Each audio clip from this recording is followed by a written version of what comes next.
Hey everyone, welcome back to the channel. Today we're discussing Senate Bill 331, one of the most controversial firearm bills passed during the 2026 Maryland General Assembly session. If you've been on social media lately, you probably heard people referring to this as the Maryland Glock ban. Others say it is necessary public safety measure designed to stop machine gun conversions. Today we're going to talk about what the law actually says, who it affects, the lawsuits that have already been filed against it, and why many Maryland gun owners are paying very close attention to what happens next. As always, this video is for educational purposes only and is not legal advice. What is SB 334? Senate Bill 334 creates a new category under Maryland law called a machine gun convertible pistol. Beginning January 1st, 2027, Maryland prohibits the manufacture, sale, offer of sale, purchase, receipt, or transfer of covered machine gun convertible pistols. The law specifically focuses on semi-automatic pistols that utilize a cruciform trigger bar and can allegedly be converted into a machine gun through the installation of a pistol converter, commonly referred to as an illegal switch or auto sear. Why is everyone calling this a Glock ban? Let's address the elephant in the room. A lot of Maryland gun owners are calling SB 334 a Glock ban. The reason is simple. The law was written around the cruciform trigger bar design. That design is most commonly associated with Glock pistols and many Glock pattern clone pistols currently on the market. When you read the language of the bill, many people believe the legislation was specifically drafted to target Glock style firearms and other pistols utilizing the same operating system. Now, supporters of the legislation disagree with that characterization. They argue the bill is not targeting Glock specifically. They argue that it targets firearms that can allegedly be readily converted into machine guns through the use of illegal conversion devices. But from the perspective of many firearm owners, competitors, instructors, manufacturers, and the organizations currently challenging the law, the cruciform trigger bar language places Glock pattern pistols directly at the center of this legislation. What about current gun owners? This is important. The law does not create a confiscation program. The law does not require existing owners to surrender lawfully owned firearms. Current owners are generally grandfathered under the law. The practical impact on future commerce.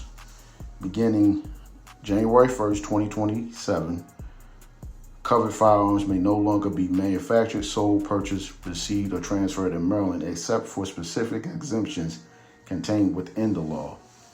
So while current owners are largely unaffected in terms of possession, future ownership and future transfers become the major issue. There's another question that needs to be asked. As an instructor, competitor, and a firearm owner, one question I continue to ask is whether this legislation is actually necessary to address the problem it claims to solve. Federal law already heavily regulates machine guns. Federal law already prohibits illegal machine gun conversion devices. Federal law already prohibits illegal converting of a semi-automatic firearm into a machine gun. Possessing an illegal auto sear or switches are a serious federal offense. Actually converting a firearm into a machine gun is already a serious federal offense. Using that illegally converted firearm during a crime is already a serious criminal offense. Because of that, many opponents of SB 334 argue that Maryland is targeting commonly owned semi-automatic pistols instead of focusing on the criminals who are already violating existing law. Their argument is straightforward. The conversion devices are already illegal. The conversion process is already illegal. The criminal misuse is already illegal. So the question becomes, why ban future sales and transfer of commonly owned semi-automatic pistols? Supporters of the legislation obviously disagree and argue that restricting access to firearms they believe are readily convertible is a preventable measure. That debate is now moving into the courtroom. The legal challenge. Almost immediately after Governor Westmore signed SB 334 into law, lawsuits were filed challenging the legislation. Several major Second Amendment organizations have challenged the law in federal court. The plaintiffs argued that the legislation violates the Second Amendment and conflicts with Supreme Court precedent concerning firearms that are commonly owned and commonly used for lawful purposes. The state of Maryland will argue the opposite. The courts will ultimately determine whether SB 334 survives constitutional scrutiny, and that's why this story is far from over. What should Maryland gun owners do? First, stay informed. Second, read the actual legislation. Third, monitor Maryland State Police announcements. The law requires Maryland State Police to publish regulations and official list of prohibited machine gun convertible pistols. That list is going to be extremely important because it will provide clarity regarding exactly which firearms are covered. Until then, there will continue to be speculation, rumors, misinformation circulating online. My perspective as a Maryland instructor, training counselor, competitor, and Glock owner myself, this is an issue I'm following very closely. There are thousands of Maryland gun owners who own Glock pistols or Glock pattern firearms. There are competitors who use these firearms. There are instructors who teach with these firearms. There are citizens who carry these firearms every day for lawful self-defense.